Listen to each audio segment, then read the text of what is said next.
Հայաստանի երկրորդ նախագահ Ռոբերտ Քոչարյանը հեղափոխություն է խոստանում, եթե իրենցից տանեն հաղթանակը։ Եթե փորձեն լկտիաբար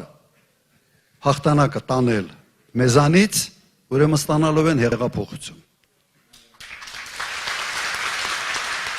Նկատենք տարիներ շարունակ ընդդիմադիր հանրահավաքները Հայաստանում սկսվել են բարձր հայտարարություններով, վերջնական պայքարի խոստումներով, իշխանափոխության կոչերով ու լավագույն դեպքում հանրահավաքներով։ Հիմա նույն սցենարը կարող է կրկնվել խորհրդարանական ընտրություններից հետո։ Այսպես, 2021 թվականի ընտրություններից հետո Հայաստան դաշինքը բազմիցս է փորձել հանրահավաքներ անել։ 2022 թվականի ապրիլի 25-ին ընդդիմությունը պաշտոնապես հայտարարեց դիմադրություն շարժման մեկնարկի մասին։ Մայիսի 1-ից սկսվեցին խոշոր հանրահավաքները, ապա անհնազանդության ակցիաներ անցկացվեցին։ Չնայած սկզբնական մեծ ակտիվությանը, հունիսի երկրորդ կեսից հանրահավաքների մասնակցությունը սկսեց նվազել։ Նույն պատկերը կրկնվեց նաև հետագա փուլերում։ Ընդդիմության հերթական հավաքները սկսվում էին իշխանափոխության կոշտ հայտարարություններով, բայց ավարտվում առանց քաղաքական արդյունքի։ Քաղաքագետ Ստյոպա Սաֆարյանը համոզված է, սա ոչ միայն նախընտրական հայտարարություն է, այլ նաև հետընտրական հնարավոր սցենարների ազդակ։ Ռոբերտ Քոչարյանը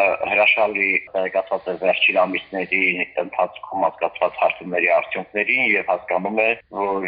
ոչ միայն ինքը ընդդիմադիր ուժերի մեջ առաջատարը չէ, ինչպես 21 թվականին, այնպես էլ ավելին, նույնիսկ որոշ հարցումներով չի հաղթահարում դաշինքների համար պահանջվող 8%-ի շեմը։ Քաղաքագետի խոսքով նախկին նախագահը փորձում է վերագրավել առավել արմատական ընտրազանգվածին, որն ըստ նրա տեղափոխվել է դեպի Սամվել Կարապետյանի քաղաքական դաշտ։ Ռոբերտ Քոչարյանը ավելի շատ փորձում է արմատական տրամադրություններով ընտրողների ուշադրությունը գրավել, քվենցանալ, հասկանալով, որ իրավիճակը ամենևին իրոք չէ։ Սաֆարյանը հայտարարության մեջ տեսնում է նաև ինքնապաշտպանական բաղադրիչ։ Հասկանում է, որ Տեության ընտրություններից հետո կարող են իշխանությունները անցնել վճռական գործողությունների եւ ինքը չվայելի այն ազատությունը, որը ստացել է Հայաստանի պետական համակարգի, ինչ որտեղ նաեւ իշխանությունների բարեհաճության, անգործության եւ այլնի արդյունքում եւ փորձում է ըստ էության անցնել ինքնապաշտպանության, գիտակցելով, որ ընտրությունները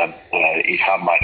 որևէ դրականակնկալ չեն պարունակում եւ մնում են դիրքավորվել ընտրական շրջանում։ Քաղաքագետը զուգահեռներ է տանում նաեւ ռուսական ազդեցության հետ, նշելով, որ նման հայտարարությունները տեղավորվում են Մոսկվայի քաղաքական տրամաբանության մեջ եւ այդ շրջանակներում Քոչարյանը փորձում է իր ծառայությունները մատուցել հետընտրական անկայունություններ հրահրելու միջոցով։ Քաղաքագետը հիշեցնում է, անցած տարիներին եւս ընդդիմադիր շարժումները հաճախ սկսվել են կոշտ հայտարարություններով, սակայն ավարտվել առանց արդյունքի։ Այս անգամ ըստ Սաֆարյանի հիմնական նպատակը կարող է լինել ոչ թե ընտրություններում հաղթելը, այլ ընտրությունների արդյունքները կասկածի տակ դնելը։ Ստյոպա Սաֆարյանը նկատում է, Սամվել Կարապետյանը դեռևս 2 ամիս առաջ շտաբերը ամրագրել է մինչև աշուն, իսկ սա նշանակում է, որ պատրաստվում են հետընտրական զարգացումների։